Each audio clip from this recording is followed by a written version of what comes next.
कहानी की शुरुआत उस वक्त से होती है जब भगवान दुनिया पर राज करते हुए थक गए थे और इसलिए उन्होंने धरती पर एक इमोर्टल ऑब को भेजा ताकि वो उनकी जगह ले सके। और वो ऑब सीधा जाकर एक पत्थर पर गिरा और उसने खुद को उसी पत्थर की शेप में बदल लिया। कुछ समय बाद वो पूरा एरिया भारी बर्फ से ढक गया और इसी बीच एक जख्मी भेड़िया उसी पत्थर के ऊपर आकर गिरा और अपने जख्म की वजह से उसकी वहीं मौत हो गई। भेड़िए के संपर्क में आते ही ऑब ने खुद को उस भेड़िए के रूप में ढाल लिया और उसकी सारी भारी खूबियों को अपना लिया। उसके जख्म से ऑब को कोई खास फर्क नहीं पड़ने वाला था क्योंकि ऑब के पास खुद को ठीक करने की शक्तियां थी। इसके बाद ऑब उसी भेड़िए के रूप में एक खाली पड़ी बस्ती में पहुंचा जहां एक लड़का उस भेड़िए को जोहन नाम से बुलाते हुए उसके गले लग गया। उसके हाव भाव से ये समझ आ गया था कि ये लड़का उस भेड़िए का मालिक था, पर उसे ये नहीं पता था कि उसका भेड़िया तो पहले ही मर चुका था और जो उसके सामने खड़ा था वो तो एक बिल्कुल ही अलग शक्ति थी।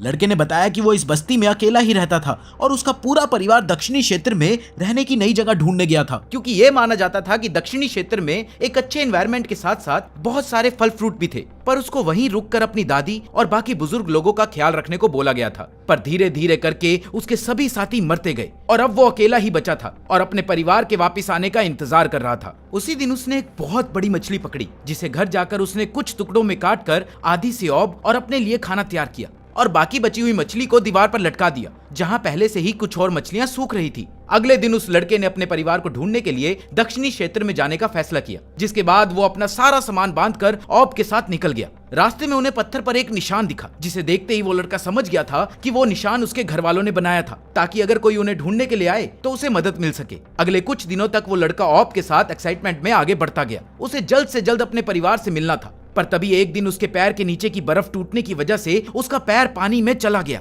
पहले तो उसे लगा कि वो पूरी तरह से ठीक है, पर तभी उसकी नजर अपने थाई पर लगी चोट पर पड़ी जो काफी गहरी थी। ज्यादा ना सोचते हुए उसने उस चोट को ढक लिया और अपने रास्ते पर आगे बढ़ गया। पर अगले कुछ ही दिनों में उस चोट ने उसके शरीर पर अपना असर दिखाना शुरू कर दिया और उसकी हालत धीरे धीरे खराब होती गई। फिर एक दिन रास्ते में उसने देखा कि एक पत्थर पर मार्क के ऊपर क्रॉस का निशान लगा हुआ था, जिसका मतलब था कि उसके परिवार में से कोई भी इसके आगे जिंदा नहीं बचा था। ये देखते ही उस लड़के की आंखों में आंसू आ गए। चोट की वजह से वो पहले ही बहुत कमजोर हो गया था, इसलिए उसने वापस अपने घर जाने का फैसला किया। उसने पूरे रास्ते भेड़िए को अपने साथ रखा। घर पहुंचने तक वो बहुत कमजोर हो गया था और वो शायद बच नहीं पाएगा, पर फिर भी उसने हार नहीं मानी। लेकिन कुछ दिनों के बाद वो लड़का समझ गया था कि वो अब नहीं बचने वाला, इसलिए वो खुद को घसीट कर अपनी मनपसंद कुर्सी पर बैठ गया और अपने परिवार के सदस्यों की तस्वीरों को देखने लग गया जो उसने ही बनाई थी। और कुछ देर बाद उसने भी दम तोड़ दिया। लड़के के मरने के बाद ऑब ने खुद को उसके रूप में बदल लिया, जिसके बाद वो दुनिया घूमने और दुनिया को अच्छे से जानने के लिए निकल गया। अपने पूरे रास्ते में खाना नाम की भी कोई चीज होती है उसे इसके बारे में कुछ पता ही नहीं था, इसलिए वो बार बार भूख की वजह से मर जाता था। पर उसके लिए ये कोई प्रॉब्लम नहीं थी क्योंकि वो अपनी शक्तियों से फिर से जिंदा हो सकता था, जिसके लिए उसे शुरुआत में 12 दिन लगते थे। पर धीरे धीरे वो यही चीज कुछ घंटों में करने लग गया था। कई दिनों तक ऐसे ही चलते चलते वो अब बर्फीली जगहों को छोड़कर घने जंगलों में पहुंच गया था। पर तभी एक बहुत बड़े भालू ने पीछे से आकर उस पर हमला कर दिया और उसे मार दिया।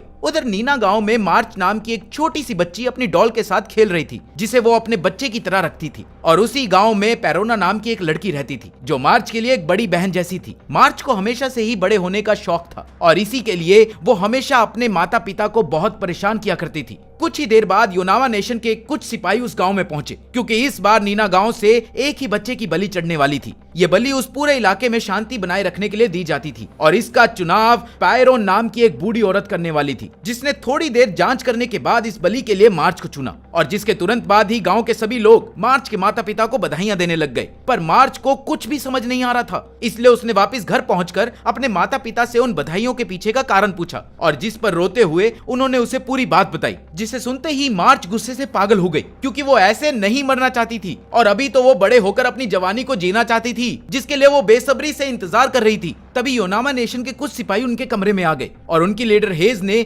मार्च के माता पिता को उससे दूर रहने को कहा और अब बलि चढ़ने तक हेज ही मार्च की देखभाल करने वाली थी। कुछ देर बाद गांव के सभी लोग मार्च को तोहफे देने के लिए आए और अंदर ही अंदर वो सभी लोग खुश थे क्योंकि उनमें से किसी के बच्चे की बलि नहीं चढ़ने वाली थी। मार्च की एक दोस्त लाला भी उसके लिए तोहफे में एक फूल लेकर आई और अगले कुछ दिनों तक हेज हर वक्त मार्च के साथ ही रहती थी। और उसकी विदाई के दिन मार्च के माता पिता ने रोते हुए उसे विदा तो किया, पर कुछ देर बाद ही उनके काफिले के ऊपर किसी ने हमला कर दिया और ये और कोई नहीं बल्कि पैरोना ही थी। और इसी बीच मौका मिलते ही मार्च ने वहां से भागने की कोशिश करी, पर पैर फिसलने की वजह से वो एक तालाब में जाकर गिर गई, जहां उसकी नजर एक आदमी पर पड़ी जो फिर से जिंदा हो रहा था, और ये और कोई नहीं बल्कि ऑब ही था। उधर योनामा नेशन के 2 सिपाही भी मार्च का पीछा करते हुए तालाब तक पहुंचे, पर ऑब को देखकर वो उल्टा भाग गए। सिपाहियों के वहां से जाने के बाद मार्च ने ऑब का पीछा करना शुरू कर दिया और उससे बात करने की कोशिश करने लगी, पर वो ये नहीं जानती थी कि ऑब को बात करना आता ही नहीं था। थोड़ी दूर पहुंचकर ऑब अचानक से कुत्तों की तरह एक फल को खाने लग गया,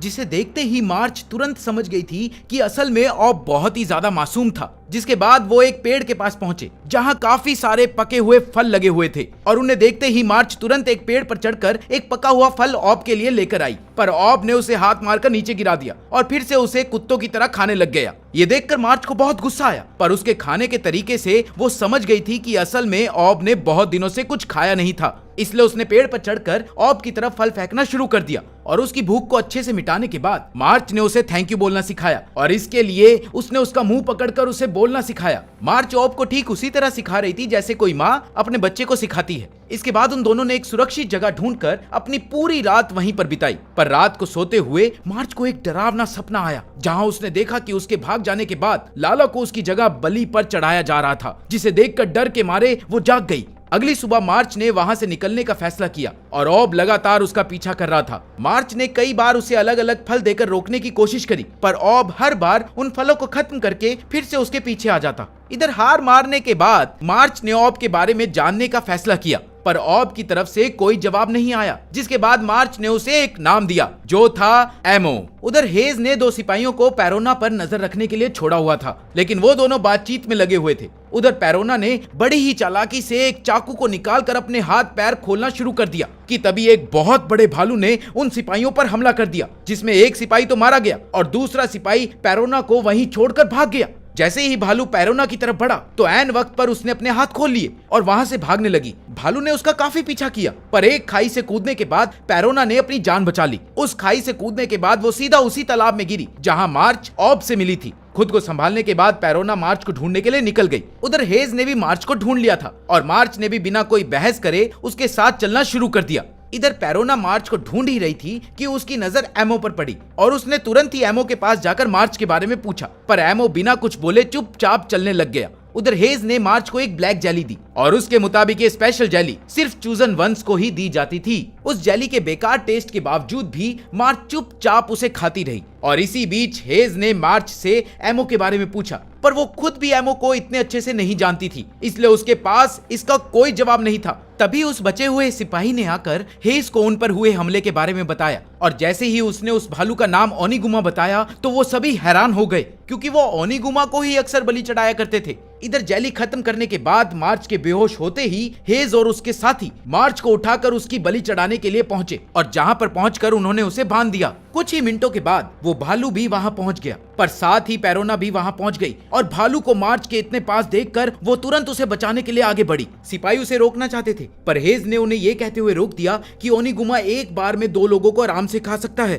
तभी एमो भी वहां पर पहुंच गया, और इधर हेज और उसके साथी उन्हें वहीं पर बांधकर बाहर चले गए। एमो सीधा जाकर ओनिगुमा के सामने खड़ा हो गया, जिसने एक ही बार में उसका सर पकड़ लिया, पर इस बार एमो ने भी अपनी पूरी ताकत लगाकर उसे रोकने की पूरी कोशिश करी, और कुछ ही मिनटों के बाद उसने अपने आप को भेड़िए में बदलकर ओनिगुमा पर हमला करना शुरू कर दिया, जिसके बाद उन दोनों के बीच में एक लड़ाई शुरू हो गई। पर एमो अपने हर हमले के साथ कुछ न कुछ सीख रहा था, और उधर हेज और उसके साथी ऊपर से ये सब कुछ देख रहे थे। काफी देर तक चली इस लड़ाई के अंत में एमो ने ओनिगुमा को हरा दिया, जिसे देखकर हेज बहुत शॉक हुई और उसे विश्वास नहीं हो रहा था कि कोई ओनिगुमा को भी हरा सकता है। ओनिगुमा के हार के बाद जब मार्च की आंख खुली तो पैरोना उसके हाथ खोलने के लिए आगे बढ़ी, पर तभी हेज ने उसे रोककर बताया कि वो उन्हें वापस नहीं जाने दे सकती थी, पर वो सभी उसके साथ योनामा चल सकते थे। तभी मार्च ने एमो को एक फल दिया, जिसके बाद उसने मार्च के पास आकर उसे थैंक यू भी बोला। हमें एक फ्लैशबैक में दिखाया गया कि ठीक मार्च की ही तरह पैरोना की बहन को भी ओनिगुमा की बलि बनाया गया था, जिसका पैरोना पर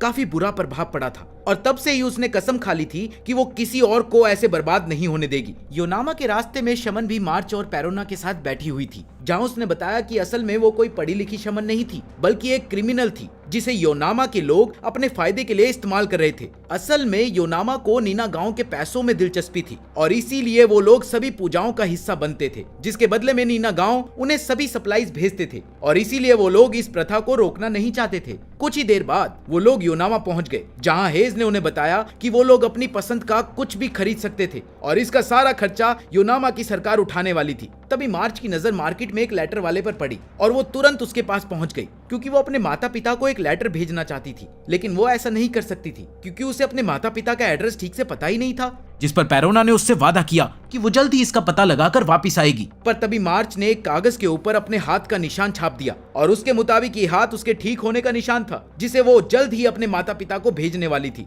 इसके बाद उन सभी को एक ढाबे में खाना खिलाने के लिए ले जाया गया, जहां सभी ने पेट भरकर खाना खाया और साथ ही एमो ने चॉपस्टिक से खाना भी सीख लिया। लेकिन अपना खाना खत्म करने से पहले ही वो सभी बेहोश हो गए और ये सब हेज के प्लान के मुताबिक ही चल रहा था, जिसने उनके खाने में बेहोशी की दवा मिलाई थी। आंखें खुलने पर एमो एक जेल में बंद था, जिसके बाहर हेज अपने सीनियर्स को उसकी अनोखी शक्तियों के बारे में बता रही थी और उसके मुताबिक एमो उनके देश की फौज में एक अहम किरदार निभा सकता था। और इसी को दिखाने के लिए हेज ने एमो के कमरे में एक खूंखार क्रिमिनल को भेजा, जिसका काम था एमो पर हमला करना, ताकि वो अपने बचाव में अपनी शक्तियों का इस्तेमाल करे। और उस क्रिमिनल को ये वादा किया गया था कि अगर वो ऐसा करने में कामयाब हो जाएगा तो उसे आजाद कर दिया जाएगा। और हुआ भी कुछ ऐसा ही। क्रिमिनल के हमला करने पर एमो ने तुरंत ही अपने घाव को ठीक करके उस पर हमला कर दिया। एमो की ये शानदार शक्तियों को देखकर हेज के सीनियर्स बहुत खुश थे और वो एमो का सही इस्तेमाल करना चाहते थे। इसके बाद एमो को भी मार्च के साथ एक ही सेल में बंद कर दिया गया और ठीक उसके ऊपर बंद थी पेरोना, जिसने मार्च को अपने सेल में अलग अलग चीजें ढूंढकर उन्हें रस्सी की मदद से उसके सेल में भेजने को कहा, ताकि वो इन चीजों को भागने में इस्तेमाल कर सके। पेरोना की बात मानते हुए मार्च ने एक तीर और कुछ और चीजों को रस्सी की मदद से पेरोना तक पहुंचा दिया और इसके बाद एमो ने भेड़िया का रूप लेकर खुदाई करना शुरू कर दिया, जो सीधा ओनिगुमा के सेल में जाकर खुली। हेज ने ओनिगुमा के सेल में एमो और मार्च को पकड़ लिया और जिसके बाद उसने ओनिगुमा की देखरेख की जिम्मेदारी मार्च के ऊपर डाल दी। उधर पेरोना ने अपना पूरा प्लान तैयार कर लिया था, जिसमें वहां से भागने के बाद वो भालू को मारकर उसकी निशानी अपने साथ ले जाने वाली थी, जिसे वो नीना गांव के लोगों के सामने रखना चाहती थी, ताकि वो इस बलि की प्रथा को खत्म कर सके। उधर उस भालू को साफ करते हुए मार्च को उस पर तरस आ रहा था और उसके मुताबिक ओनिगुमा असल में खतरनाक नहीं था, बल्कि लोग उसके बड़े शरीर की वजह से उससे डरते थे। पर थोड़ी ही देर बाद अपनी चोटों की वजह से ओनिगुमा की मौत हो गई और एमो ने तुरंत ही उसके सारे कैरेक्टरिस्टिक्स अपने अंदर स्टोर कर लिए। उधर पेरोना अपने सेल से निकलकर स्टोर रूम में पहुंच गई थी, जहां एक सैनिक ने उसे देख लिया, पर पेरोना ने तुरंत ही उस पर हमला करके बड़ी आसानी से उसे हरा दिया और इसके बाद वो मार्च को निकालने के लिए उसके सेल में पहुंची।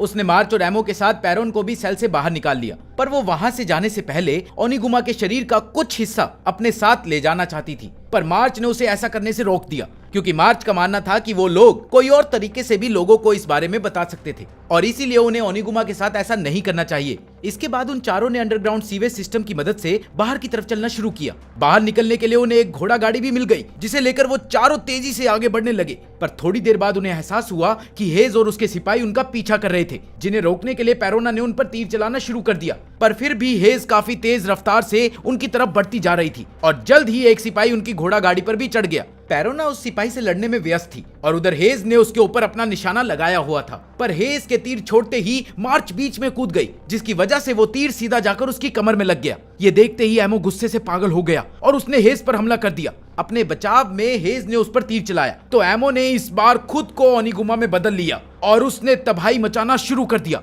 उधर मार्च को इस हालत में देखकर पेरोना की आंखों के सामने उसके साथ बिताए सभी लम्हे आ रहे थे। वो मार्च को बचाना चाहती थी, पर अब कुछ ज्यादा नहीं किया जा सकता था और मार्च ने थोड़ी ही देर में उसकी आंखों के सामने दम तोड़ दिया। उधर एमो गुस्से में तबाही मचा रहा था कि तभी पेरोना मार्च को अपने हाथों में लेकर घोड़ा गाड़ी से कूद गई और एमो के पास पहुंची और उससे शांत होने को कहा। एमो के शांत होते ही पेरोना ने एक टूटी हुई तलवार से अपनी जान लेने की कोशिश करी, पर एमो के अंदर पहले से ही मार्च के हाव भाव थे और उसने उनकी मदद से पेरोना को रोक लिया। उधर सिपाहियों को पता था कि वो अभी पेरोना पर हमला कर सकते थे, इसलिए मौका मिलते ही उन सब ने उस पर तीर छोड़ दिए और ऐन वक्त पर एमो ने फिर से रूप बदलकर उसे बचा लिया, जिसके बाद वो पेरोना को अपनी पीठ पर बिठाकर लगातार नीना गांव की तरफ बढ़ता गया। उधर हेज घायल रूप में जमीन पर पड़ी हुई थी। थोड़ी देर बाद नीना गांव में ये खबर पहुंच गई कि एक बहुत बड़ा भालू तेज रफ्तार से उनकी तरफ बढ़ रहा है। ये सुनते ही गांव के सभी लोग डर गए, पर जब उन्होंने उस भालू की पीठ पर पेरोना को देखा तो वो सभी शॉक हो गए। नीना गांव पहुंचकर पेरोना एमो की पीठ से उतरी और उसने मार्च के माता पिता के पास जाकर उन्हें मार्च का हैंड प्रिंट दिखा दिया जो उसने मरने से पहले बनाया था, और उन्हें बताया कि मार्च ने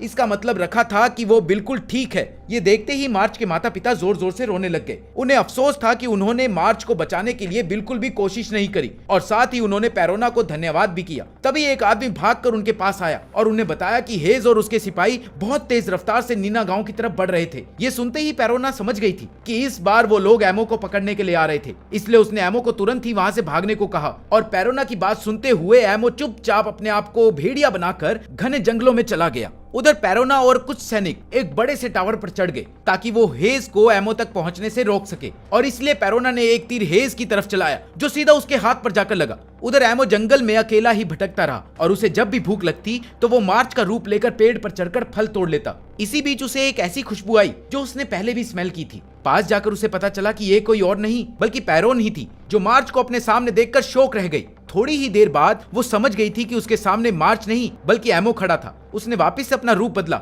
और घोड़ा गाड़ी के अंदर गया, जहां उसने मार्च के खून का निशान देखा, जिसे देखकर वो बहुत उदास हुआ और चुपचाप खड़ा होकर वापस जंगल में आगे बढ़ गया। उसे जाते देख पेरोना भी उसका पीछा करने लग गई, क्योंकि अब वो फिर से अकेले नहीं रहना चाहती थी। 2 दिन तक लगातार भूखे पेट चलने के बाद अब पेरोना बहुत ज्यादा थक चुकी थी और साथ ही वो बहुत भूखी भी थी, इसलिए उसने एमो के पैर पर लगी चोट को काट लिया। जिसके बाद एमो ने उसकी भूख शांत करने के लिए मार्च का रूप लिया और पेड़ पर चढ़कर उसका पेट भरने के लिए उसके लिए फल तोड़े। इसके बाद पेरोना ने एमो को पढ़ाना लिखाना शुरू किया। वो एमो को अलग अलग वर्ड जमीन पर लिख कर दिखाती और उसे कॉपी करने को बोलती। उसने ऐसे ही एमो को अपना नाम तक लिखना सिखा दिया। उसकी बस एक शर्त थी कि एमो उसकी अच्छे से देखभाल किया करेगा। पेरोना ने एमो को सभी फंडामेंटल्स के बारे में भी सिखा दिया था, जैसे कि फायर, वाटर और नॉन वेज फूड। इसके बाद वो एक शहर में पहुंचे जहां एक पोर्ट था। अब एमो बहुत ही अच्छे तरीके से बात कर सकता था और अब वो गुड नाइट भी बोल लेता था। और ऐसे ही उसने पेरोना को पहली बार उस लड़के से मिलने की कहानी भी सुनाई कि कैसे उसने उसकी जिंदगी बदल दी। कुछ देर बाद वो अपनी जगह पर पहुंच गए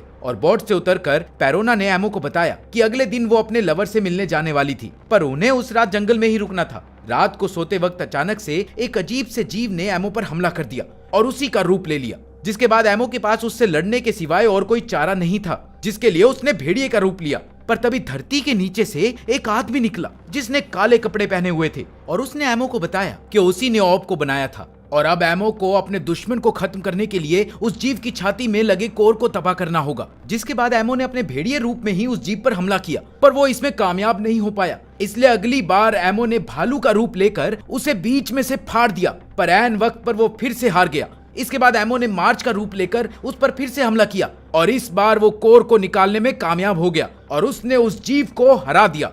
एमो अभी उस कोर को पकड़कर जमीन पर बैठा ही हुआ था कि उस काले कपड़े वाले आदमी ने उसके पास आकर उसे बताया कि उसने ही ओब को बनाया था ताकि वो इस दुनिया की रक्षा कर सके। पर अब ओब को रोकने के लिए कुछ लोग एमो का पीछा कर रहे थे और अब वो बहुत जल्द फिर से मिलेंगे। वो आदमी इतना बोलकर वहां से चला गया और अगले दिन पेरोना और एमो एक घर में पहुंचे और पेरोना बहुत ज्यादा खुश थी क्योंकि उन्होंने सभी मुश्किलों को अच्छे से पार कर लिया था। इसके बाद हमें 2 भाइयों को दिखाया गया जिनका नाम था गुगू और शिन। वो दोनों एक साथ जंगल में एक टेंट में रहते थे और दोनों का ही एक सपना था एक साथ बड़े से महल में रहने का, और वो दोनों जानते थे कि इसके लिए उन्हें बहुत ज्यादा मेहनत करनी पड़ेगी। इसलिए वो दोनों एक किसान के लिए काम करते थे और सामान को मार्केट में ले जाकर बेचते थे। मार्केट में गुगू हमेशा एक लड़की को देखता रहता था जो उसे बहुत ज्यादा पसंद थी, पर वो जानता था कि वो लड़की बहुत अमीर परिवार से थी, इसलिए उसने कभी भी उससे बात करने की कोशिश नहीं की। एक दिन गुगू की दुकान पर एक आदमी आया जिसे सब शराब के व्यापारी के तौर पर जानते थे, पर उसके जाने के बाद गुगू को पता चला कि वो आदमी पहाड़ पर रहता था और साथ ही उसके बारे में काफी सारी अफवाहें भी थी कि वो अलग अलग नशे बेचता था। उसी शाम घर पहुंचने पर गुगू ने देखा कि कुछ लड़के उसके भाई से बात कर रहे थे, पर उसके वहां आते ही वो सभी वहां से चले गए। इसलिए उसने अपने भाई से उन लड़कों के बारे में पूछा, पर उसने उसकी बात को टाल दिया। इसके बाद गुगू की नजर उनके सेविंग बॉक्स पर पड़ी जिसमें से कुछ पैसे गायब थे। जब उसने इस बारे में अपने भाई से पूछा तो उसने फिर से उसकी बात को टाल दिया। गुगू ने इसको चोरी की तरह ही लिया और जाकर उस डब्बे को एक नई जगह पर छुपा दिया। अगले दिन गुगू की नजर एक कुत्ते पर पड़ी जिसके गले में उसका नाम मेयर लिखा हुआ था। उसने तुरंत ही उसका ध्यान रखने का फैसला किया। कुछ देर बाद गुगू ने उस कुत्ते की मालिक की आवाज सुनी जो जोर जोर से उसको बुला रही थी। पास जाकर उसने देखा कि उसकी मालिक कोई और नहीं बल्कि उसका प्यार ही थी।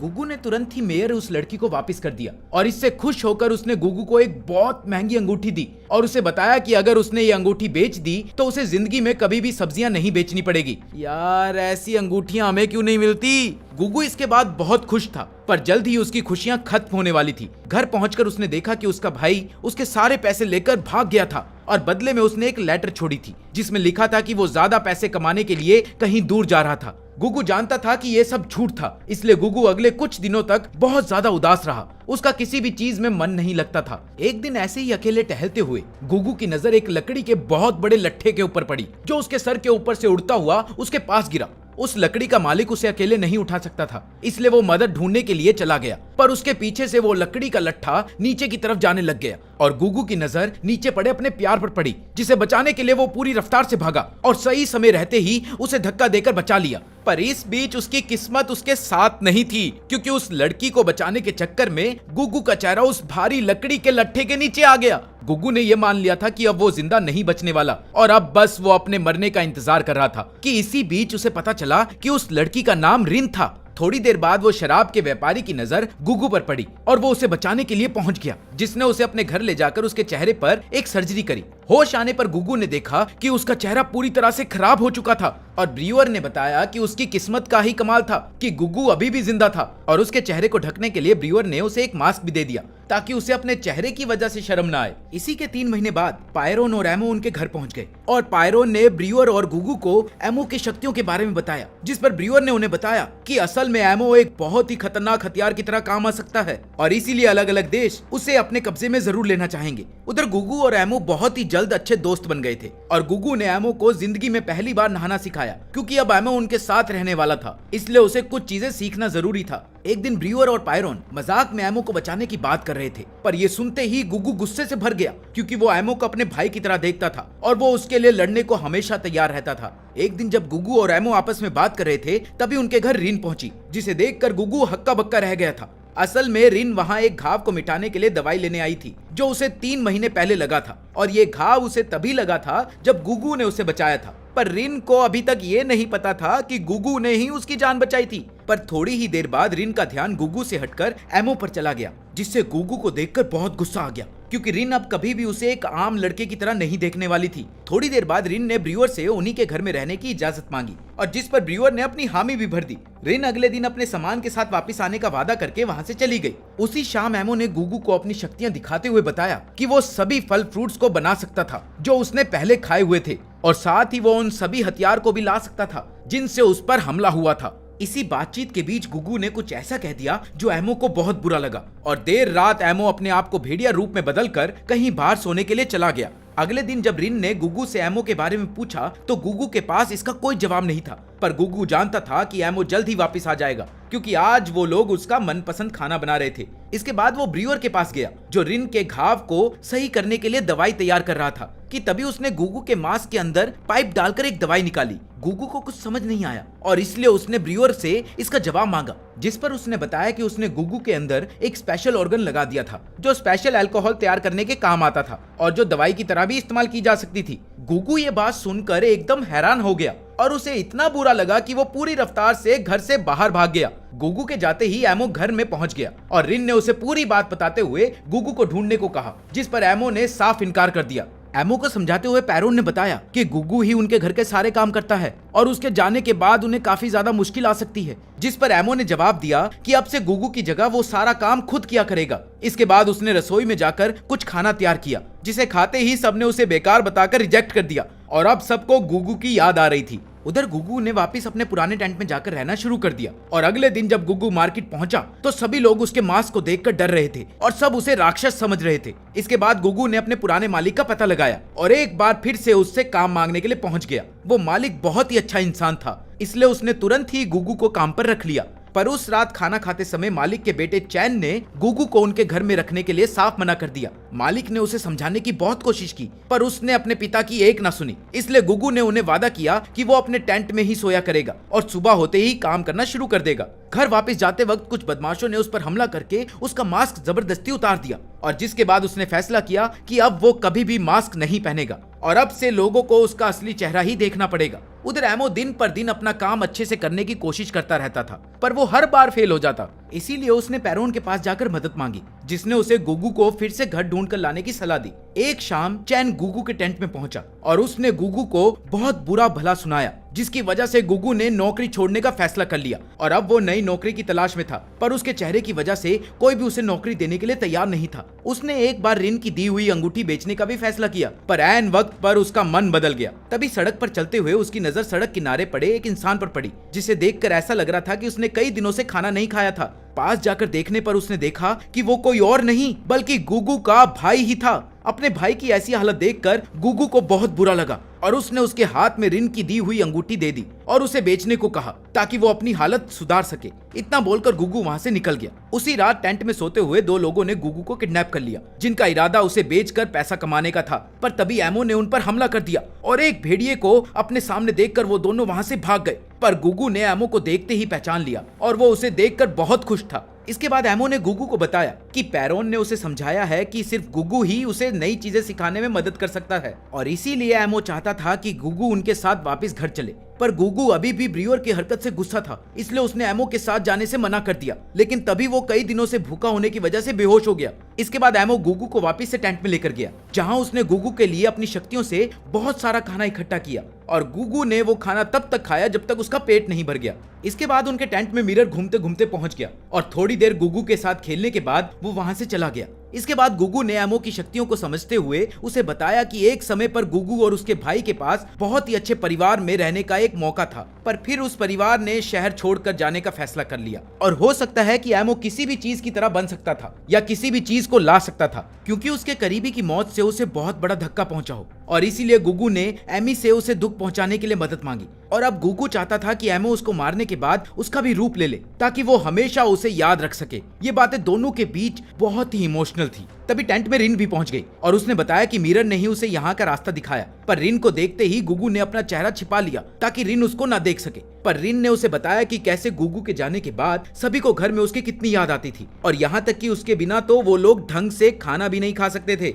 और साथ ही ब्रीवर ने भी ये वादा किया था कि वो गुगू के शरीर से वो ऑर्गन निकाल देगा ताकि उसके ऊपर कोई असर ना हो। पर गुगू का कहना था कि उसने गुस्से में मास्क कहीं फेंक दिया था और वो बिना मास्क के घर नहीं जा सकता था, जिस पर रिन का जवाब था कि उसे गुगू के चेहरे से कोई फर्क नहीं पड़ता था। पर गुगू अभी तैयार नहीं थी, इसलिए एमो ने उसे वादा किया कि वो उसका मास्क ढूंढ कर ले आएगा। एमो के जाते ही रिन ने गुगू को अपने कपड़े उतारकर अपना घाव दिखाया, जिस पर उसका मानना था कि उसके पिता ने ही उसे धक्का दिया था। पर उसे ये नहीं पता था कि असल में ये धक्का उसे गुगू ने दिया था, वो भी उसकी जान बचाने के लिए, जिसकी वजह से आज उसके चेहरे का ये हाल था। गुगू को अपनी आंखों पर विश्वास नहीं हो रहा था। इधर रिन का कहना था कि वो किसी ऐसे परिवार में पैदा होना चाहती थी जो अमीर ना हो, और उधर गुगू ने बचपन से ही ये सोचा था कि काश वो एक अमीर घर में पैदा हुआ होता। इसके बाद रिन ने गुगू से उसकी चोट के बारे में पूछा, जिस पर गुगू ने जवाब ना देना ही सही समझा, क्योंकि उसका मानना था कि अगर उसने रिन को सच बता दिया तो वो उससे नफरत करने लगेगी। रिन गुगू के लिए एक स्पेशल मास्क लाई थी, क्योंकि वो गुगू को और अच्छे से जानना चाहती थी, चाहे वो उसका चेहरा ना देख पाए।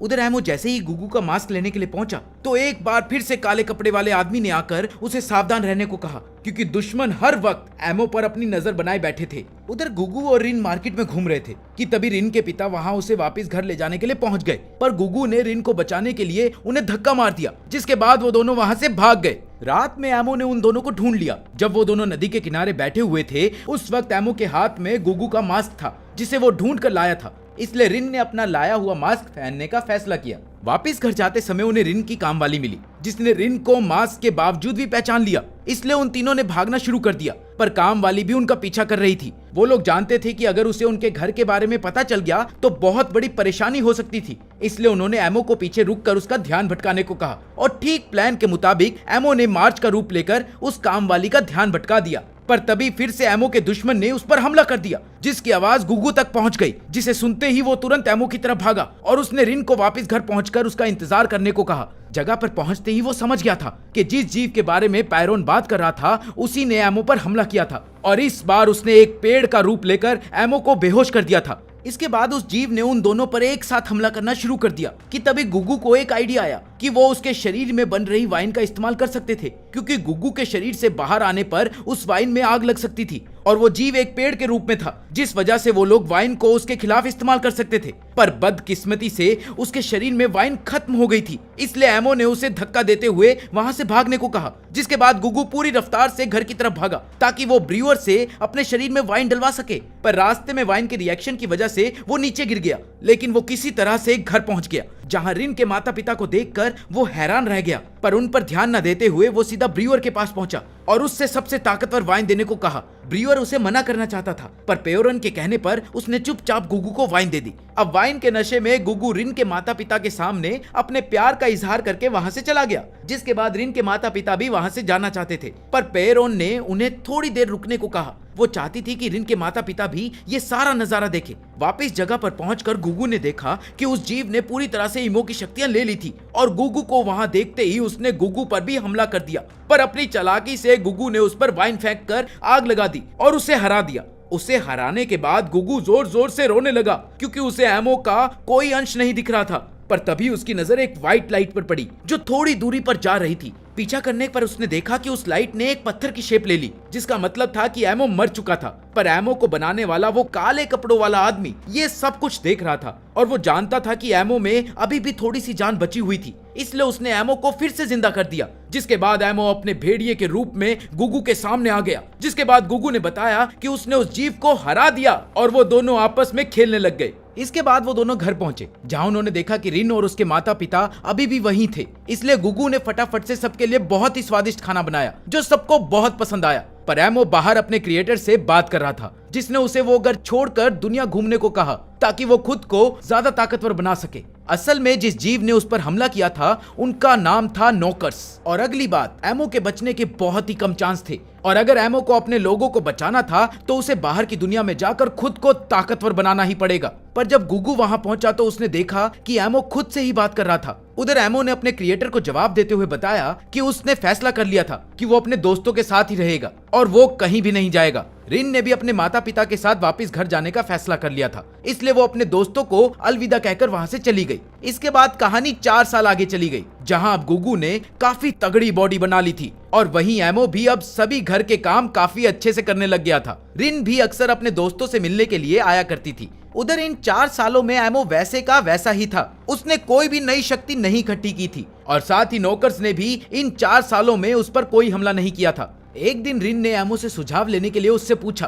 कि वो अपने आने वाले 16वें जन्मदिन पर गुगू को क्या तोहफा दे, जिस पर एमो ने जवाब देते हुए कहा कि वो जो भी अपनी खुशी से उसे देगी वो गुगू को पक्का पसंद आएगा। और साथ ही रिन ने एमो को यह भी बताया कि उसके माता पिता उसके 16वें जन्मदिन पर उसकी शादी करवाने वाले हैं, जिसे रोकने के लिए उसे अपने जन्मदिन से पहले उन्हें अपने बॉयफ्रेंड के बारे में बताना पड़ेगा। जिस पर एमो ने उसे सुझाव दिया कि वो गुगू को अपने बॉयफ्रेंड के तौर पर अपने माता पिता से मिलवाए। असल में वो दोनों एक दूसरे को पसंद करते थे, पर दोनों ही खुलकर अपने प्यार का इजहार नहीं कर पाते थे। कुछ देर बाद गुगू का भाई उससे मिलने के लिए आया, जिसने उसे बताया कि वो पिछले 4 सालों से गुगू को ढूंढ रहा था और साथ ही उसने गुगू को वो अंगूठी दिखाते हुए धन्यवाद बोला जो गुगू ने उसे दी थी। पर शिन ने उस अंगूठी को बेचा नहीं था, बल्कि अब वो खेती करने के औजार बेचकर पैसे कमाता था और वो चाहता था कि अब गुगू भी उसके साथ वापस आ जाए ताकि वो दोनों अपने बचपन के सपने को पूरा कर सके। पर गुगू किसी भी तरह से अपने भाई के साथ वापस नहीं जुड़ना चाहता था और साथ ही वो अपने दोस्तों को छोड़ने के लिए भी बिल्कुल तैयार नहीं था, जिन्हें वो अपना परिवार मानता था, इसलिए वो अपने भाई को भी छोड़कर आगे बढ़ गया। गुगू के ऐसे नाराज होने के बाद शिन सीधा ब्रूअर के घर पहुंच गया और उसने ब्रूअर को वो अंगूठी गुगू को देने के लिए पकड़ाई। पर उस अंगूठी को देखते ही रिन ने उसे पहचान लिया और वो तुरंत समझ गई कि गुगू ही वो लड़का था जो छोटे होते हुए सब्जियां बेचा करता था और अब वो गुगू के चेहरे पर लगी चोट के बारे में भी जानना चाहती थी और इसलिए उसने ब्रूअर से वो अंगूठी लेकर खुद गुगू को देने का फैसला किया। कुछ देर बाद रिन की नजर गुगू पर पड़ी जो आराम से जमीन पर सो रहा था, इसलिए मौका देखकर रिन ने गुगू की उंगली में अंगूठी डालने की कोशिश करी, पर वो उसकी उंगली के लिए काफी छोटी थी। पर इसी बीच गुगू अपनी नींद से जग गया और रिन को अपने सामने देखकर डर गया। पर रिन ने फिर भी उसे अपने प्यार का इजहार करने का एक मौका दिया, जिसके लिए गुगू ने साफ इनकार कर दिया। जिस पर रिन ने उसे याद दिलाया कि एक बार उसने अपने प्यार का इजहार उसके माता पिता के सामने भी किया था, पर इस बार गुगू का कहना था कि वो उस वक्त बहुत ज्यादा नशे में था। ये सुनकर रिन गुस्सा होकर वहां से चली गई। रिन के वहां से जाने के बाद ब्रूअर ने गुगू को एक नया मास्क दिया जो उसने खास गुगू के लिए बनाया था। इस मास्क की खास बात थी कि इसमें से वाइन की मदद से आग निकल सकती थी और ये मास्क भविष्य में होने वाले हमलों में काम आ सकता था। इसके बाद एमो और गुगू दोनों तैयार होकर रिन के जन्मदिन के लिए निकल गए और रास्ते में उन्होंने मार्केट से रिन के लिए तोहफे भी खरीदे और गुगू ने खास कर वही फूल खरीदे जो रिन एक्सीडेंट वाले दिन तोड़ रही थी। थोड़ी देर बाद जब दोनों रिन के महल में पहुंचे जो बहुत ही बड़ा था और गुगू ने बिना कोई समय बर्बाद किए अपना मनपसंद खाना खाना शुरू कर दिया। अपने मास्क की वजह से सभी की नजर गुगू पर थी। थोड़ी देर बाद जब रिन वहां आई तो गुगू ने उसे फूल दिए जिससे रिन की वही यादें ताजा हो गई जिन्हें वो दबाना चाहती थी, इसलिए वो थोड़ा परेशान होकर वहां से चली गई। रिन के वहां से जाने के बाद कुछ लड़कों ने गुगू को उसके मास्क की वजह से परेशान करना शुरू कर दिया, जिस बीच वो गलती से वाटर फाउंटेन में गिर गया। पर रिन ने तुरंत ही आकर उसे एक तौलिए से साफ किया और उसका हाल पूछा, जिसके बाद गुगू थोड़ी देर के लिए अकेला बाहर चला गया। पर रिन ने एक बार फिर से उसे ढूंढ लिया और फिर से उसकी चोट के बारे में पूछा। पर इस बार गुगू ने रिन को सब कुछ सच सच बताने का फैसला किया और पूरा सच जानने के बाद रिन को एहसास हुआ कि गुगू ने ही उसकी जान बचाई थी और वो कभी भी इस चीज को समझ ही नहीं पाई। पर इतने सालों बाद आखिरकार उन दोनों ने एक दूसरे को अपना लिया था। वो दोनों पहली बार खुलकर प्यार भरे पलों को एहसास कर ही रहे थे कि उनके बीच की जमीन के दो हिस्से हो गए, जिसकी वजह से गुगू दूसरे हिस्से में ही अटक गया। उधर एमो के क्रिएटर ने उसे सावधान किया कि उनके आसपास एक नौकर पहुंच गया था और इस बार उसके कौर जमीन के नीचे थे और देखते ही देखते पूरा महल गिरने लग गया। इसीलिए एमो ने तुरंत ही सबको बिल्डिंग से बाहर निकलने को बोला और सबको बचाने के लिए उसने भालू का रूप लेकर बिल्डिंग को पकड़ कर रखा। उधर गुगू ने भी किसी जमीन को पकड़कर अपनी जान बचा ली थी और जल्द ही कुछ लोगों ने एक लंबे कपड़े को फेंक कर उसे ऊपर खींच लिया। गुगू तुरंत ही समझ गया था कि यह हमला नौकर्स ने करवाया था, इसलिए वो तुरंत ही एमो की मदद करने के लिए अंदर गया, जहां उसने रिन के माता पिता को देखा और वो उन्हें छत गिरने से पहले ही बाहर निकाल लाया। जब गुगू वापस अंदर गया तो नौकर ने भी एक बहुत बड़े भालू का रूप ले लिया था और उसका पूरा शरीर एक पत्थर का बना हुआ था। गुगू ने उस पर आग से हमला करने की कोशिश करी पर उसका कोई फायदा नहीं हुआ। पर वो समझ गया था कि भालू के अंदर का हिस्सा सॉफ्ट होगा, इसलिए उन्हें बस बाहर के पत्थरों को तोड़ने की जरूरत थी। इसलिए उन दोनों ने साथ में नौकर पर चढ़कर सुराग ढूंढने की कोशिश करी और एमो ने कई सारे भालों की मदद से सुराग बना भी दिया, जिसके बाद गुगू उस सुराग में आग लगाकर एक बार के लिए कोर को बाहर तो ले आया, पर एमो के पकड़ने से पहले ही वो फिर से अंदर चला गया।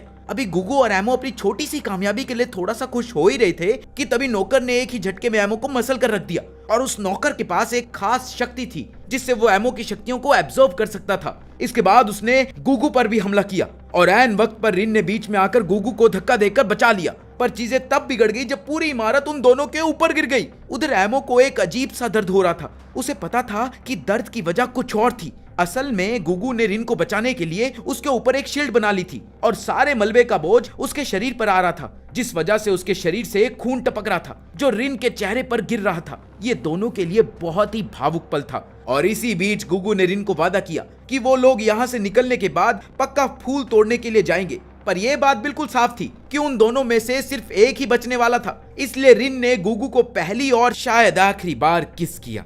उधर एमो को बहुत ज्यादा तकलीफ हो रही थी और कुछ ही मिनटों बाद एमो ने गुगू का रूप ले लिया, जिसका मतलब था कि अब गुगू की मौत हो गई थी और इस वजह से एमो बहुत ही ज्यादा भावुक हो चुका था। तभी नौकर ने एक बार फिर से उसके ऊपर हमला किया, जिस वजह से वो पानी में गिर गया और एमो के पीछे पीछे नौकर ने भी पानी में छलांग लगा दी, जिस वजह से उसके पत्थर अलग अलग हो गए और कोर बाहर आ गया। बचने के लिए नौकर ने कोर को पानी के अंदर चलाना शुरू कर दिया।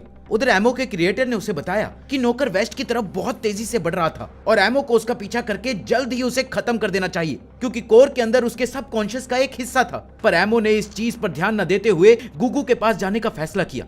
ऊपर पहुंचकर एमो ने देखा कि रिन के परिवार वालों ने उसे बाहर निकाल लिया था और फिलहाल वो बेहोश थी। साथ ही गुगू की बॉडी को भी बाहर निकाल लिया गया था। शिन भी अपने भाई की बॉडी को लेने के लिए पहुंच गया था। उधर गुगू की आत्मा अपने परिवार और दोस्तों से अलग हो रही थी, पर वो अभी भी एमो के सबकॉन्शियस में मौजूद था। इसके बाद एमो ने ब्रियोर और पैरोन को बताया कि वो अब उनके घर से चला जाएगा, क्योंकि वो नहीं चाहता था कि नौकर्स फिर कभी उसकी वजह से उसके दोस्तों को नुकसान पहुंचाए। उधर रिन को होश आते ही वो तुरंत गुगू से मिलने के लिए भागी और रिन को घर की तरफ आते हुए देख एमो बहुत डर गया, क्योंकि उसे समझ नहीं आ रहा था कि वो रिन को गुगू की मौत के बारे में कैसे बताए। इसलिए उसने रिन के आने से पहले गुगू का रूप ले लिया।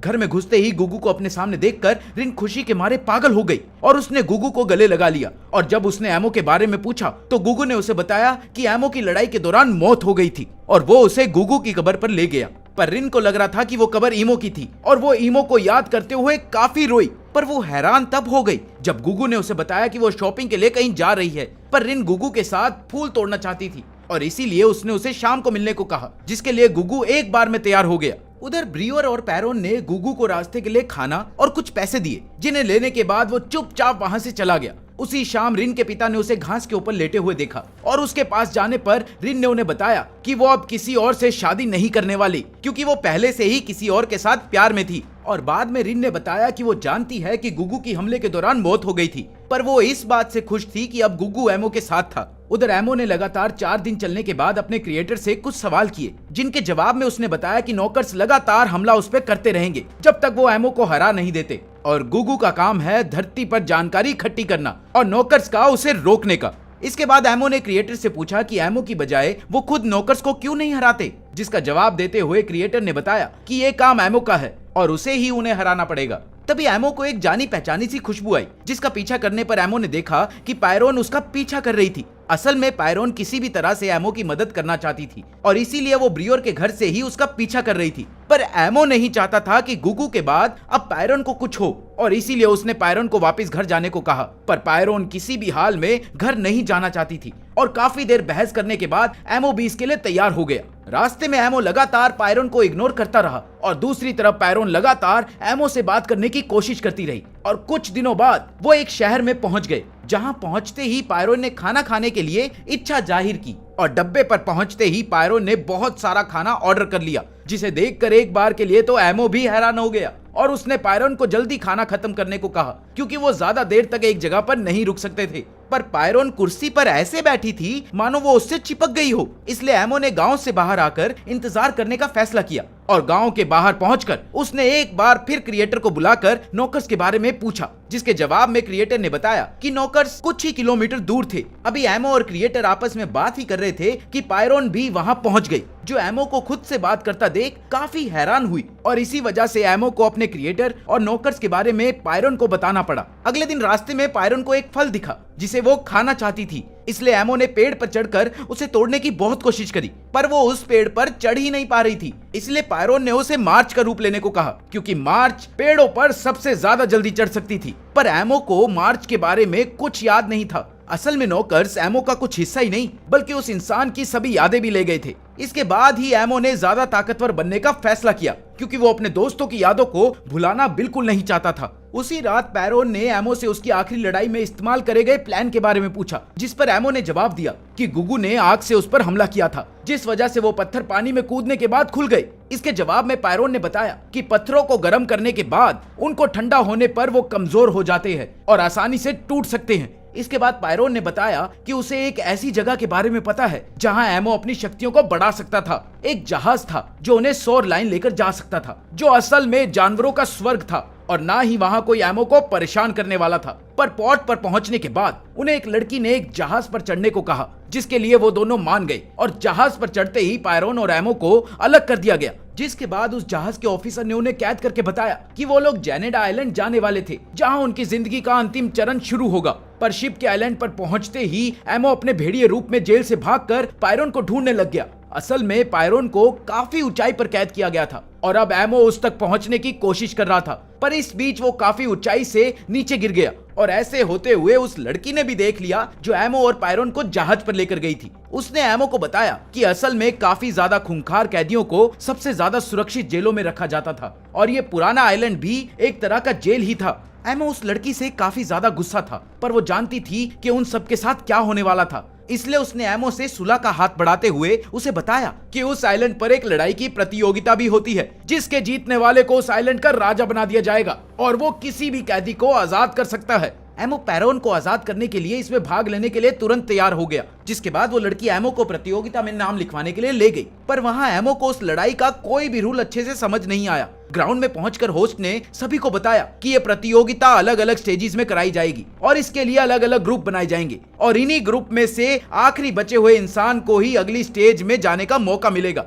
एमो के ग्रुप की बारी आने पर सभी ने एक दूसरे को पागलों की तरह मारना शुरू कर दिया, पर एमो थोड़ी ही दूरी पर चुपचाप खड़ा हुआ था, क्योंकि उसे समझ नहीं आ रहा था कि असल में उसे करना क्या चाहिए। और थोड़ी ही देर बाद उनमें से एक इकलौता आदमी बचा हुआ था और उसे लग रहा था कि वो ये प्रतियोगिता जीत चुका है। पर तभी उसे एक झटका मिला, वो भी एमो को देखकर, और इसीलिए उसने एमो की तरफ अपनी कुल्हाड़ी फेंकी जो सीधा एमो के सर पर लगी। इसे एमो को कोई फर्क नहीं पड़ने वाला था। जिसके बाद उस आदमी ने एमो के शरीर में कई सारी तलवारें मारी, पर एमो ने उस पर एक भी बार हमला नहीं किया, बल्कि एमो चुपचाप उस आदमी की सारी शक्तियां खींच रहा था। और थोड़ी ही देर बाद वो आदमी जमीन पर गिर गया और एमो इस प्रतियोगिता का विजेता बन गया। एमो की शक्तियां देखकर सभी लोग हैरान रह गए थे और मैच के बाद उसी जहाज वाली लड़की ने एमो के पास आकर अपना नाम तिनारी बताया। उसके पास एक उल्लू भी था जिसका नाम था लिगार्ड। साथ ही उसने एमो को अपने सभी दोस्तों से भी मिलवाया। वो सभी एमो की शक्तियों को देखकर बहुत ज्यादा हैरान थे और उनके मुताबिक एमो ही ये प्रतियोगिता जीतने वाला था। इसके बाद एमो ने देखा कि सभी कैदी उस आइलैंड पर एक सामान्य सी जिंदगी जी रहे थे और इसीलिए एमो को समझ नहीं आ रहा था कि पायरोन को आखिर हाई सिक्योरिटी जेल में क्यों रखा गया था। जिस पर तिनारी ने उसे बताया कि असल में पायरोन को एक बहुत ही खूंखार कैदी माना जाता है क्योंकि उसने योनामा शहर के 10 लोगों को जहर देकर जान से मार दिया था। पर तिनारी ये देखकर हैरान थी कि पायरोन एमो की जिंदगी में इतनी महत्वपूर्ण कैसे हो सकती है। वो उसे छुड़ाने के लिए अपनी जान की बाजी तक लगाने को तैयार क्यों है। इसके बाद तिनारी ने बताया कि एक अनजान आदमी ने उसे एमो को शिप पर बैठाने के लिए बोला था, पर अब उसे उस आदमी के बारे में कुछ भी नहीं पता था। ये सुनते ही एमो को बहुत गुस्सा आया और वो वहां से चला गया क्योंकि उसे तिनारी और उसके साथियों के साथ कोई रिश्ता नहीं रखना था। उसी रात एमो ने अपने क्रिएटर को अपने हालात के बारे में बताया कि वो प्रतियोगिता में लोगों की जान नहीं लेना चाहता था। जिस पर क्रिएटर ने उसे समझाया कि प्रतियोगिता में हिस्सा लेने वाले सभी लोग पहले से ही अपनी मौत का फैसला कर चुके थे और इसीलिए लड़ाई में उनकी जान लेना कोई पाप नहीं था। उसी रात एमो के सोने के बाद एक अनजान आदमी ने चुपचाप आकर एमो के गालों को अपनी जीभ से चाटा और वो वहां से चला गया। अगले दिन तिनारी को ये खबर मिली कि एक आदमी प्रतियोगिता में सभी को आसानी से मार रहा था और ये आदमी कोई और नहीं बल्कि वही था जिसने पिछली रात एमो के गालों को चाटा था। उधर एमो पायरोन को जेल से निकालने के लिए अलग अलग तरीके ढूंढ रहा था और इसी बीच उसने गलती से एक चूहे को मार दिया और जिसके बाद अब वो चूहे का रूप भी ले सकता था और आसानी से किसी भी जगह पर जा सकता था। इसके बाद एमो अपने अगले मुकाबले के लिए मैदान में पहुंचा, पर वो अपने दुश्मन पर हमला नहीं करना चाहता था और वहीं दूसरी तरफ उसका दुश्मन अपने पूरे जोर शोर से एमो पर हमला करने के लिए लगा हुआ था। इसलिए एमो ने भेड़िया और गुगू बनकर उसे डराने की कोशिश करी, पर उसका कोई फायदा नहीं था और अब वो भालू नहीं बन सकता था क्योंकि वो शक्ति फिलहाल नौकर्स के पास थी। पर तभी उसे पैरोना की याद आई और उसने पैरोना का रूप ले लिया, जिसका मतलब था कि पैरोना की मौत हो गई थी और एमो ने पैरोना का रूप लेकर बड़ी ही आसानी से अपने दुश्मन को बिना ज्यादा नुकसान पहुंचाए हरा दिया। मैच के बाद तिनारी एक बार फिर एमो के पास माफी मांगने के लिए आई, पर एमो उसे अनदेखा करके वहां से जाने लगा। जिसके बाद तिनारी ने उससे फिर से माफी मांगी और पार्टी के लिए भी इनवाइट किया। साथ ही उसने पायरोन को ढूंढने में उसकी मदद करने का भी वादा किया, जिसके बाद एमो ने उसे माफ कर दिया। उसी रात एमो एक चूहे का रूप लेकर पायरोन की जेल तक पहुंचा, जहां उसने पायरोन को पैरोना की मौत के बारे में बताया और उसे जल्द ही आजाद करवाने का वादा भी किया। पायरोन अब एमो के लिए एक परिवार बन गई थी और वो बिना उसकी मदद के उस आइलैंड से नहीं निकल सकता था। अगले दिन एमो अपने अगले मैच के लिए पहुंचा और इस बार उसका मुकाबला नैंडो नाम के एक आदमी से था और मैच के दौरान एमो ने बड़ी आसानी से नैंडो को हराना शुरू कर दिया और इसीलिए उसने नैंडो को सरेंडर करने के लिए भी कहा क्योंकि वो उसे जान से नहीं मारना चाहता था। पर सभी दर्शक एमो से नैंडो को खत्म करने को कह रहे थे और तभी काफी सारे तीरों ने नैंडो पर हमला कर दिया, पर एमो ने बीच में आकर उन सभी के टुकड़े टुकड़े कर दिए। नैंडो ये देखकर हैरान था कि एमो ने उसकी जान बचाई थी, पर तभी एक तीर पीछे से आकर नैंडो की कमर पर लगा और वो नीचे गिर गया। ये देखकर एमो को बहुत बुरा लगा और उसे ये मैच जीतने की कोई खास खुशी नहीं थी। पर मैच के बाद जब उसने देखा कि नैंडो अभी भी जिंदा था तो उसे बहुत अच्छा लगा। पास जाकर बात करने पर नैंडो ने सबसे पहले एमो को धन्यवाद किया और साथ ही उसने बताया कि वो अपने भाई की वजह से इस आइलैंड पर आया था, जिस पर एमो ने वादा किया कि वो चीफ बनने के बाद उसको और उसके भाई को पक्का आजाद कर देगा। तभी कुछ लोगों ने वहां आकर एमो पर चिल्लाना शुरू कर दिया। उनका कहना था कि एमो ने अभी तक एक भी आदमी को जान से नहीं मारा था और वो ऐसे ही आगे बढ़ता जा रहा था, जिस पर एमो ने उनसे माफी मांगने की कोशिश भी की, पर सामने खड़ा आदमी कुछ भी सुनने को तैयार नहीं था। इसी बीच धरती जोर से हिलने लग गई क्योंकि अब नौकर्स ने एमो पर फिर से हमला कर दिया था और उस वक्त एमो गुगू के रूप में था। उसने तुरंत ही सभी लोगों को अपनी जान बचाकर वहां से भागने को कहा और एमो ने भेड़िए का रूप लेकर नौकर को अपने पीछे लगा लिया और तुरंत ही चूहे का रूप लेकर उसके अंदर घुस गया और कोर को काटना शुरू कर दिया। पर इससे पहले एमो ज्यादा कुछ कर पाता, नौकर ने उसे उठाकर बाहर फेंक दिया। तब तक तिनारी और उसके दोस्त भी एमो की मदद के लिए पहुंच गए और उन सभी ने नौकर के हाथों को बंद कर उसके ऊपर तीर मारना शुरू कर दिया। और उधर तीर खत्म होने पर एमो उन्हें और तीर देता है। ऐसा लगातार करते रहने पर उन्होंने एक सुराग ढूंढ लिया, जिसके बाद वो सभी उस पर लगातार निशाना लगाते रहे, जिस वजह से नौकर एक धमाके में फट गया और एमो ने कोर को ढूंढकर उसे तबाह कर दिया, जिसके बाद उसके सभी रूप उसके पास वापस आ गए। इस सब के बाद एमो को एहसास हुआ कि वो अकेले नौकर को हरा नहीं पाया और उसे तिनारी और उसके दोस्तों की मदद की जरूरत पड़ी। इसलिए उसने सबसे पहले उन सबका शुक्रिया अदा किया। शुक्रिया। उसी रात एमो तिनारी और उसके दोस्तों के साथ पार्टी में गया, जहां उन सब ने बहुत सारी बातें करी और एमो ने उनके लिए अपनी शक्ति से खाना भी तैयार किया, जिसे खाते ही वो सभी बेहोश हो गए। थोड़ी देर बाद एमो को एहसास हुआ कि उसने गलती से उन्हें वो खाना दे दिया था जो एक बार हेज ने उन्हें खिलाया था। इसलिए वो अपनी बेवकूफी के लिए काफी शर्मिंदा था। पर तभी उसकी नजर तिनारी की डायरी पर पड़ी और उसने उसे खोलकर पढ़ने का फैसला किया, जिसमें तिनारी की खुशी के बारे में लिखा हुआ था, क्योंकि आज एमो उसके साथ पार्टी करने के लिए आ रहा था। इसके बाद एमो चुपचाप वहां से जा ही रहा था कि तभी तिनारी की आंख खुली और उसने एमो से एक बार फिर से माफी मांगी और एमो के जाने के बाद वो फिर से अपनी किताब में कुछ लिखने लग गई। इसके बाद हमें तिनारी की कहानी दिखाई गई कि उसे बचपन से ही लिखने का बहुत शौक था और वो एक राइटर बनना चाहती थी। पर एक दिन उसने देखा कि उसकी माता जमीन पर एक लाश की तरह पड़ी हुई थी और उसके पिता पर खून का आरोप लगाया गया था, जिसकी वजह से उन्हें इसी आइलैंड पर लाया जाना था। और तिनारी इतनी छोटी थी कि उसके पास अपने पिता के साथ आने के सिवाय कोई और चारा ही नहीं था। पर आइलैंड पर आकर उसके पिता ने उसे बताया कि वो प्रतियोगिता में हिस्सा लेने वाले थे और उनका प्लान था कि ये प्रतियोगिता जीतकर वो और तिनारी ये आइलैंड छोड़कर वापस चले जाएंगे। तिनारी जानती थी कि उसके पिता की जान खतरे में थी, पर उसके पिता का मानना था कि वो आसानी से जीत सकते हैं और इसीलिए उन्होंने तिनारी को मैच के बाद पोर्ट पर मिलने को कहा। मैच के दौरान उसके पिता बड़ी आसानी से सभी को मार रहे थे, पर तिनारी ये देखकर हैरान थी कि उसके पिता इतने खूंखार थे, इसलिए वो उठकर वहां से चली गई। मैच के बाद तिनारी को पता चला कि उसके पिता ये मैच जीत चुके थे और इसीलिए वो पोर्ट पर पहुंच गई, जहां उसके पिता ने उसके लिए एक डायरी रखी थी और साथ ही छोटे से कागज पर लिखा था कि वो चाहते थे कि तिनारी अपनी जिंदगी के सभी लम्हे इस डायरी में लिखे। तभी उसके पिता भी अपनी आखिरी सांस लेते हुए वहां पहुंच गए, क्योंकि कुछ लोग जो उन्हें पसंद नहीं करते थे उन्होंने उन्हें जहर दे दिया था। ये सब देखकर तिनारी अपनी डायरी लेकर वहां से चली गई और अपनी जिंदगी के हर पल को डायरी में लिखने लग गई। वो अपने सभी दोस्तों को 9 साल की उम्र में मिली थी, तब से ही वो सभी वहां से भागने का तरीका ढूंढ रहे थे और 13 साल की उम्र में वो इम्पोर्ट ग्रुप का हिस्सा बन गई और 14 साल की उम्र में वो एमो से मिली। तभी एक अनजान आदमी ने आकर उसे बताया कि उसे एमो और पायरोन को आइलैंड में ले जाना चाहिए, क्योंकि एमो वो प्रतियोगिता पक्का जीत जाएगा और चीफ बनकर तिनारी और उसके दोस्तों को वहां से निकालने में मदद करेगा। इसीलिए तिनारी एमो को आइलैंड में लेकर आई थी। उधर एमो अब मार्च का रूप ले सकता था, इसलिए अब पायरोन तक पहुंचना कोई बड़ी बात नहीं थी। इसके बाद वो इसी का फायदा उठाकर पायरोन से मिलने गया और उसे यकीन दिलाया कि वो अगले दिन होने वाले फाइनल्स को जीतकर उसे पक्का आजाद कर देगा। अगले दिन ग्राउंड में पहुंचकर एमो ने देखा कि उसका सामना किसी और से नहीं बल्कि हेज से होने वाला था और उसी ने उस रात एमो के गाल को चाटा था। साथ ही उसने बताया कि वो बहुत समय से इस वक्त का इंतजार कर रही थी और उसी ने पैरोना को भी मारा था। ये सुनकर एमो गुस्से से भर गया और उसने हेज पर हमला कर दिया, जिससे वो बड़ी आसानी से बच गई। एमो ने भालू का रूप लेकर भी उस पर हमला किया, पर उसका भी कोई फायदा नहीं था, क्योंकि हेज हर बार उससे 2 कदम आगे रहती और साथ ही वो एमो को बार बार उकसा भी रही थी ताकि एमो को और ज्यादा गुस्सा आए। और इसी बीच मौका मिलते ही हेज ने एमो के गले पर एक सुई से वार किया, जिसके बाद एमो तुरंत ही बेहोश हो गया और हेज को इस मैच का विजेता घोषित कर दिया गया। जीतने के बाद हेज ने सभी को एक भाषण दिया, जिस पर उसने बताया कि वो एमो पर काफी लंबे समय से नजर रख रही थी और उसी ने एमो को सबसे पहले देखा था और अब वो चाहती थी कि आइलैंड के सभी लोग उसका साथ दे, क्योंकि वो एमो को लेकर एक ऐसी फौज तैयार करना चाहती थी जिसे कोई ना हरा सके। उसे आइलैंड पर राज करने में कोई दिलचस्पी नहीं थी, उसे बस एमो से फर्क पड़ता था। इसलिए उसने अपनी जगह तिनारी को आइलैंड का नया उत्तराधिकारी घोषित कर दिया। ये सुनते ही वहां बैठे काफी लोग तिनारी और उसके दोस्तों पर हमला करने की योजना बनाने लग गए और इसी से बचने के लिए तिनारी और उसके दोस्त चुपचाप वहां से निकल गए। इसके बाद हेज भी एमो को लेकर क्वार्टर्स में चली गई, जहां उसने एमो के साथ अश्लील हरकतें करना शुरू कर दिया। एमो ये सब कुछ महसूस तो कर पा रहा था, पर वो फिलहाल अपने होश में नहीं था।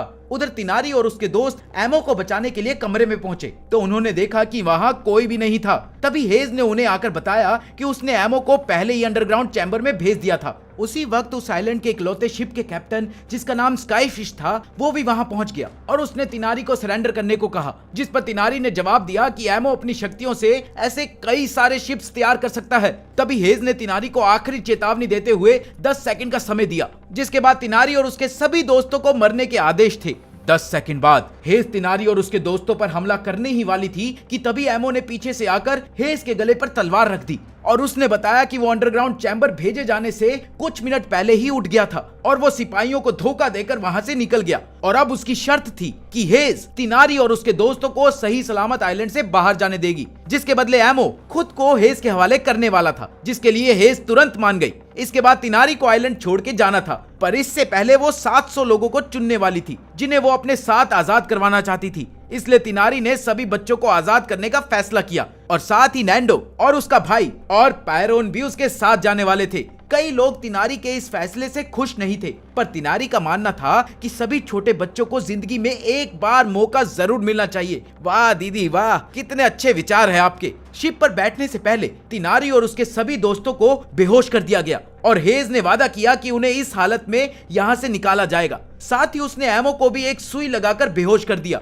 कुछ ही देर बाद तिनारी को होश आया, जो बहुत ही हैरान करने वाली बात थी क्योंकि उस दवाई का नशा काफी लंबे समय तक रहने वाला था। होश आते ही तिनारी एक लाइफ बोट के सहारे वापस आइलैंड के लिए निकल गई और जाते जाते उसने अपने बॉस और नैंडो को बच्चों का ध्यान रखने को कहा। उधर आइलैंड पर पहुंचकर तिनारी एमो को एक लेटर भेजने की कोशिश कर रही थी कि तभी उसने देखा कि एमो उसके पीछे खड़ा था, जिस पर एमो ने बताया कि वो एक चूहे का रूप लेकर जेल से भाग गया था। असल में वो ये देखकर हैरान था कि तिनारी अपने भागने का इकलौता मौका छोड़कर उसे बचाने के लिए वापस आई थी। अब उन दोनों की वहां से निकलने की बारी थी और तूफान की वजह से उन्हें उस रात वहीं रुकना पड़ा। उस रात उन दोनों ने काफी बातें करी और सपने में तिनारी अपनी माँ से भी मिली। अगले दिन जैसे ही वो दोनों वहां से निकलने लगे, तभी एमो के क्रिएटर ने उसे बताया कि न्योकर्स ने आइलैंड पर फिर से हमला कर दिया था। तिनारी एमो को रोकना चाहती थी, पर वो जानती थी कि ये एमो की जिम्मेदारी थी। उधर हेज को भी एमो के भागने की जानकारी दे दी गई और साथ ही उसे आइलैंड पर चल रही मुसीबत के बारे में भी बताया गया, जहां नोकर्स ने इस आइलैंड में आधे से ज्यादा लोगों को ज़ोंबीज बना दिया था। एमो के पहुंचने पर आइलैंड में पहले से ही ज़ोंबीज के खिलाफ एक लड़ाई चल रही थी और अब एमो का साथ देने के लिए तिनारी और उसके सभी दोस्त भी वहां पहुंच गए थे। तभी तिनारी की एक दोस्त ऊपर जमीन पर गिरी और उसके गिरते ही नोकर्स ने उसे इन्फेक्ट कर दिया, जिसके बाद उसने एक भाले से अपने ही दोस्त मिया पर हमला कर दिया। ये सब देखकर तिनारी और एमो बहुत ज्यादा हिल गए थे क्योंकि उन्होंने अपनी ही आंखों के सामने अपने 2 दोस्त खो दिए थे। मिया की सांसें अभी भी चल रही थी, इसलिए एमो उसे उठाकर ऐसी जगह लाया जहां नोकर्स नहीं आने वाले थे, पर अगले 3 मिनट में ही उनकी आंखों के सामने मिया ने दम तोड़ दिया। थोड़ी ही देर बाद नोकर्स ने उस जगह पर भी हमला कर दिया, जिसमें तिनारी तो बचकर निकल गई, पर उसके दोस्त उरोय ने उधर ही रुकने का फैसला किया और साथ ही उसने एमो को एक चूहे का रूप लेने को कहा ताकि वो उसे हवा में फेंक सके और लिन गार्ड उसे पकड़कर दूसरी जगह ले जा सके। और हुआ भी कुछ ऐसा ही, पर एमो के वहां से जाते ही एक नौकर ने उरोय पर भी हमला कर दिया। उधर एक नौकर ने हेज पर भी हमला करने की कोशिश करी, पर हेज ने ऐन वक्त पर खुद को बचा लिया। तभी उसकी नजर तिनारी पर पड़ी, जिसे देखते ही उसने उसे मारने के लिए अपना हथियार निकाल लिया, पर उसी वक्त एमो ने पीछे से भालू के रूप में आकर उस पर हमला कर दिया।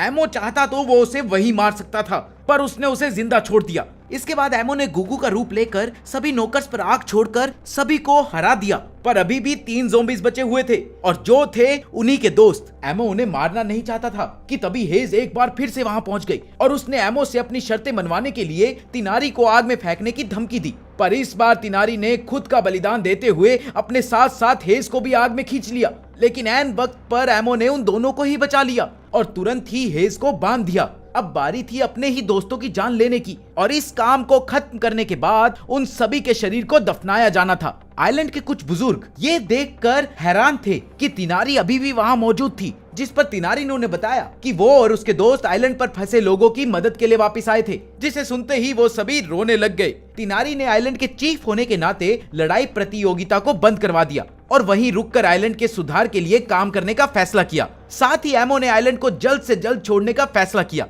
क्योंकि उसे डर था कि उसके वहां होने की वजह से नौकर्स फिर से हमला कर सकते थे। उधर तिनारी ने एमो के साथ के लिए लिंग गार्ड को भी भेजा ताकि वो सही समय पर एमो तक पहुंचने में उसकी मदद कर सके। हेज अभी भी नशे में थी, इसलिए एमो ने उसे अपने साथ ले जाने का फैसला किया। समुद्र के बीच में हेज को होश आया और उसने बताया कि उसने ये सब सिर्फ इसलिए किया था क्योंकि उसे एमो से पहली नजर में ही प्यार हो गया था। पहला नशा पहला खुमार, कहानी में ट्विस्ट। और इसीलिए उसने एमो के सभी करीबियों को खत्म कर दिया था ताकि कोई भी एमो को उससे दूर न ले जा सके। ये सुनते ही एमो को बहुत गुस्सा आया और उसने एक और बोट बनाकर हेज को उसी में बांधकर छोड़ दिया। पर एमो के वहां से जाते ही एक नौकर ने हेज पर हमला कर दिया। इसके बाद एमो उस जगह पर पहुंचा जहां पायरोन ने उसका इंतजार करने का वादा किया था और उसने पायरोन को एक होटल में खाना खाते हुए ढूंढ लिया, पर वो उसे बिना परेशान करे वहां से चला गया और रात को वो उसके कमरे में जाकर उसका मनपसंद फल रखाया। अगले दिन एमो वहां से निकलने ही वाला था कि तभी उसे याद आया कि उसने पायरोन के लिए चिट्ठी छोड़ी ही नहीं थी, इसलिए उसने एक कागज पर चिट्ठी लिखी